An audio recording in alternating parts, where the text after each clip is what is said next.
देखो, मैं हूं मरियम नवाज़ और आज के व्लॉग में बात करेंगे जस्टिस मज़ाहिर अली अकबर नकवी के ख़िलाफ़ जो रेफरेंस चल रहा है। बिलाखिर वो ओपन जो है वो उसकी प्रोसीडिंग हो गई है और उसकी ओपन कार्रवाई के अंदर आज क्या कुछ हुआ इस वीडियो में आपके सामने रखूँगी। इससे पहले आज सुबह जस्टिस मज़ाहिर अली अकबर नकवी ने अपनी जो सुप्रीम जुडिशल काउंसिल में उनके खिलाफ मिसकंडक्ट की कार्रवाई चल रही है उसको ओपन करने का मुतालबा किया था। और इससे पहले चीफ जस्टिस कादी फ़ायज़ ने शौकत अज़ीज़ सिद्दीकी केस के अंदर ये कहा था कि वो ये यकीन रखते हैं कि सुप्रीम जुडिशल काउंसिल समेत तमाम जो चीज़ें हैं वो ओपन होनी चाहिए ताकि शफाफियत आ सके। और फिर यही हुआ कि सुप्रीम जुडिशल काउंसिल का इजलास हुआ, 2:30 बजे इजलास शुरू हुआ और तकरीबन 1 घंटे के इजलास के बाद सुप्रीम जुडिशल काउंसिल ने ये फैसला किया कि अब प्रोसीडिंग्स को ओपन किया जाए। सुप्रीम कोर्ट का कमरा अदालत नंबर 1 खोला गया। जजेस जो है वो सुप्रीम जुडिशल काउंसिल के जो मेंबरान हैं वो वहाँ पहुँचे, अटॉर्नी जनरल भी मौजूद थे। उसके अलावा जो जस्टिस मज़ाहिर अली अकबर नकवी के खिलाफ शिकायत गुजार हैं वो भी सारे जो सुप्रीम कोर्ट के कमरा अदालत नंबर 1 है उसके अंदर मौजूद थे। और फिर उस प्रोसीडिंग का आगाज़ हुआ जिस प्रोसीडिंग के बारे में बहुत से मफरूज़े पहले चल रहे थे। सबसे पहले जो जस्टिस मज़ाहिर अली अकबर नकवी के वकील हैं ख्वाजा हारिस, वो रोस्टम पर आए और इस सारे प्रोसीडिंग के दौरान जस्टिस मज़ाहिर अली अकबर नकवी भी मौजूद थे कमरा अदालत नंबर 1 में और उनके 2 बेटे भी उनके साथ दाएं बाएं मौजूद थे थ्रू आउट द प्रोसीडिंग। इसमें आज जब कार्रवाई का आगाज़ हुआ तो जस्टिस मज़ाहिर अली अकबर नकवी के वकील ने अदालत से मज़ीद मोहलत मांगी क्योंकि 2 शोकॉज नोटिस पहले ही सुप्रीम जुडिशल काउंसिल उनको जारी कर चुकी है और उन शोकॉज नोटिस का अब तक जवाब जमा नहीं कराया गया। जबकि जो सुप्रीम जुडिशल काउंसिल की रूल्स ऑफ इंक्वायरी हैं 2005 के, उनके मुताबिक 14 रोज़ के अंदर जवाब जमा कराना लाजिम होता है। बसूरत दीगर सुप्रीम जुडिशल काउंसिल के पास मुकम्मल इख्तियार है कि वो जो भी उनके सामने शख्स है, जज है जिसके खिलाफ कार्रवाई चल रही है, उसके खिलाफ अपने तरीके से प्रोसीड कर सकती है। लेकिन आज सुप्रीम जुडिशल काउंसिल के सामने जस्टिस मज़ाहिर नकवी के वकील ने बार बार ये बात जो है वो दोहराई कि उन्होंने शोकॉज नोटिस का जवाब इसलिए नहीं दिया क्योंकि उनके सामने सुप्रीम जुडिशल काउंसिल का जो फुल कार्रवाई के दस्तावेज़ात हैं वो मौजूद नहीं है। और फिर चीफ जस्टिस कादी फ़ायज़ ने जो उनके पास सुप्रीम जुडिशल काउंसिल के कागजात थे वो अदालत में सामने उनको दिए ख्वाजा हारिस को। और फिर साथ साथ चीफ जस्टिस कादी फ़ायज़ का जो शुरू का प्रोसीडिंग में टोन थी उनकी वो थोड़ी सख्त थी और वो बार बार ये कह रहे थे कि क्योंकि आप चाहते हैं कि प्रोसीडिंग ओपन हो और हम तो चाह रहे थे कि आपका जो जज के ख़िलाफ़ ज़ाहिर है कि जो कार्रवाई है उसमें बहुत सी तरह की बातें होती हैं, जज के करैक्टर असैसिनेशन का भी डर होता है। तो चीफ जस्टिस कादी फ़ायज़ ने इन सब चीज़ों को सामने रखते हुए ये कहा कि हम तो चाह रहे थे कि कार्रवाई उसी तरीके से चलती, लेकिन अब आपने ओपन कार्रवाई कर दी है तो हम ओपनली आपको तमाम तर दस्तावेज़ात दे देते हैं। और फिर सुप्रीम जुडिशल काउंसिल ने जस्टिस कादी फ़ायज़ की हिदायत पर जो नोटिस थे, जो तमाम तर कार्रवाई थी अब तक हुई जस्टिस मज़ाहिर नकवी के खिलाफ रेफरेंसेस में पिछले 1 साल में 1.5 साल में, वो उनके सामने रखी। और उनके वकील ने जब पढ़ना शुरू की तो ख्वाजा हारिस ने कहा कि ये तो कुछ है ही नहीं। यानी जो नोट साबिक चीफ जस्टिस उमर अता बंदयाल ने जस्टिस सरदार तारिक मसूद को इसलिए लिखा था कि वो जो जस्टिस मज़ाहिर नकवी के खिलाफ शिकायत हैं उनका जायज़ा लेके बताएं कि मज़ीद कार्रवाई होनी चाहिए या नई कानूनी राय दें, उसको पढ़ के तो ख्वाजा हारिस ने आज कमरा अदालत नंबर 1 में कहा कि इसमें तो कुछ है नहीं। तो चीफ जस्टिस ने कहा कि यही तो हम आपको कह रहे हैं कि जब आपके सामने पहले भी तमाम दस्तावेज़ात इन कैमरा इजलास में रखी गई थी कि इनके अंदर कुछ भी नहीं है, और लेकिन आप देख लें क्योंकि आपकी ख्वाहिश है कि तमाम तरह आपको दी जाए। फिर ख्वाजा हारिस ने ये प्ली ली कि आप दस्तावेज़ात मुझे दिखाएं नहीं क्योंकि किसी की भी इतनी अच्छी मेमोरी नहीं होती कि वो चीज़ें याद रहें, तो इन तमाम की मुझे कॉपी दे दें। जिसके बाद चीफ जस्टिस कादी फ़ायज़ ने कहा कि आप जो भी खतूत लिखते हैं हमें वो मुझ तक पहुँचने से पहले या सुप्रीम जुडिशल काउंसिल तक पहुँचने से पहले ही सोशल मीडिया पर वायरल हो जाते हैं। तो उन्होंने कहा कि हम आपको इसलिए भी दस्तावेज़ात देने से हिचकिचा रहे हैं कि जैसे ही आपको कोई रिकॉर्ड दिया जाएगा आप उसको भी सोशल मीडिया पर पब्लिश कर देंगे। तो यही जो है वो काफ़ी अर्से से कंट्रोवर्सी चल रही थी कि जस्टिस मज़ाहिर नकवी के ख़िलाफ़ वो तमाम तर सहाफ़ी बहुत एक्टिव हैं जो पाकिस्तान तहरीक इंसाफ की सपोर्ट में है। और फिर वो सहाफ़ी जो भी वो ख़त लिखते हैं या वो जो भी दस्तावेज़ात देते हैं वो पहले ट्विटर के ऊपर पोस्ट होती है और उसके बाद यानी x.com पे पोस्ट होती है और उसके बाद अदालती जो सुप्रीम जुडिशल काउंसिल यानी फोरम है उसके ऊपर वो पोस्ट की जाती है। तो ये आज चीफ जस्टिस कादी फ़ायज़ ने भी इसका इजहार किया। उसके अलावा चीफ जस्टिस कादी फ़ायज़ आज एक मकाम पर तब बरहम हो गए जब ख्वाजा हारिस बार बार ये कह रहे थे कि आपको खतूत लिखे, आपको बार बार खतूत लिखे और आपने हमें तमाम तर दस्तावेज़ात नहीं दी। उन्होंने कहा कि मैं अब तक कोई 9-6-7 कुछ उन्होंने हिंसा बताया कि इतने खतूत लिख चुका हूँ लेकिन मुझे कोई जवाब नहीं दिया गया। तो उस पर चीफ जस्टिस कादी फ़ायज़ ने कहा कि आप बार बार मुझे टारगेट क्यों करें। उन्होंने कहा कि मैं सुप्रीम जुडिशल काउंसिल नहीं हूँ बल्कि सुप्रीम जुडिशल काउंसिल ये बैठे हुए 5 जजेस हैं। तो जब आप किसी को ख़त लिखेंगे तो ये तो नहीं होगा कि आपके एक ख़त के ऊपर क्वेटा से कोयटा बलूचिस्तान हाई कोर्ट के चीफ जस्टिस आ जाएँ और लाहौर से लाहौर हाई कोर्ट के चीफ जस्टिस आ जाए। चीफ जस्टिस कादी फरीसा ने ये कहा कि इन चीफ जस्टिस के आने जाने पे जो पैसा लगता है वो आवाम का है, और जाहिर है कि आपके खतूत के ऊपर तो ये मामलात नहीं चल सकते। आप दरख्वास्त दें,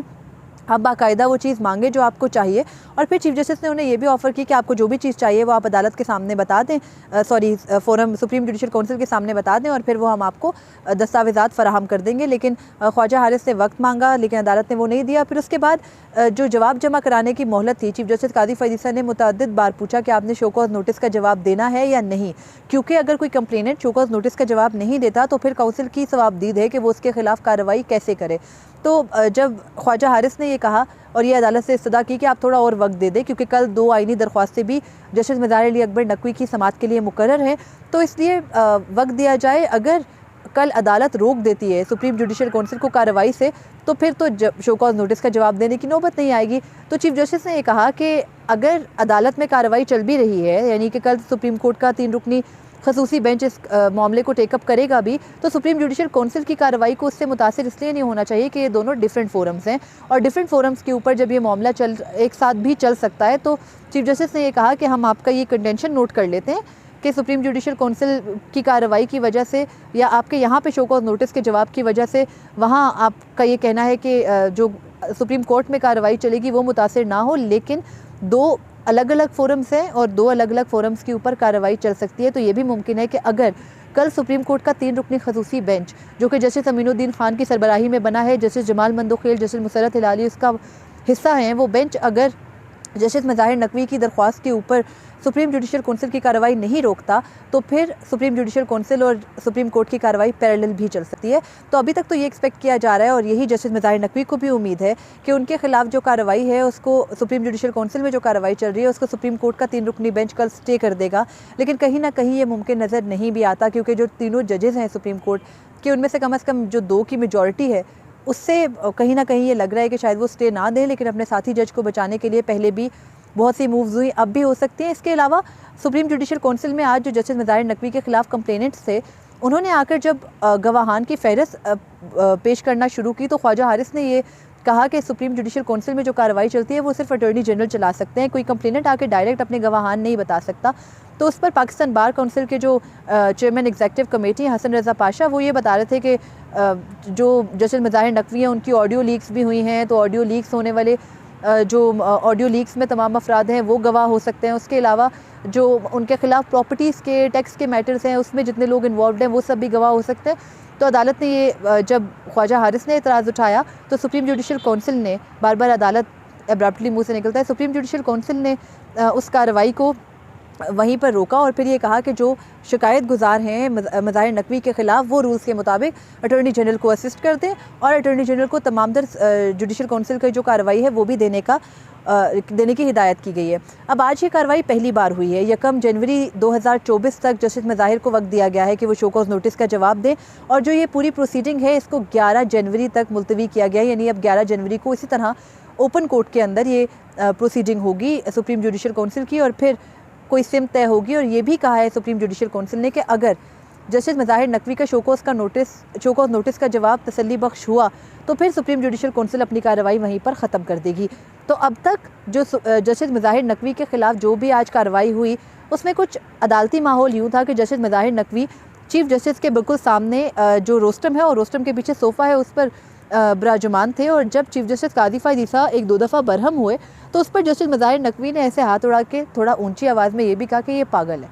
तो चीफ जस्टिस कादी फरीसा इस वक्त मुल्क के चीफ जस्टिस हैं, उनके बारे में उनके साथी जज का इस तरह से लुकमा देना एक अजीब सी बात लगी, लेकिन चले वो नोटिस में नहीं आई। खैर, जस्टिस मज़ाहिर नकवी की कुछ सहाफ़ियों से भी इंटरेक्शन हुआ। उस इंटरेक्शन में उन्होंने ये कहा कि जब मेरे खिलाफ़ कार्रवाई सुप्रीम जुडिशल काउंसिल में इन कैमरा हो रही थी तो मुझे चुप करके बिठा दिया। यानी उन्होंने कहा कि मैं कोई गूंगा थोड़ी हूँ कि मैं चुप करके बैठा रहूँगा। उसके अलावा जब वो वापस जा रहे थे, क्योंकि वो अदालत में मौजूद थे और वो आम उस रास्ते से निकल के गए क्योंकि जजेस के लिए खसूसी दरवाज़ा होता है, तो उस रास्ते से निकल के गए जो साइलिन के लिए है, तो उन्होंने वीडियो बनाने से भी रोक दिया सीनियर सहाफ़ी मतिउल्लाह जान को, और फिर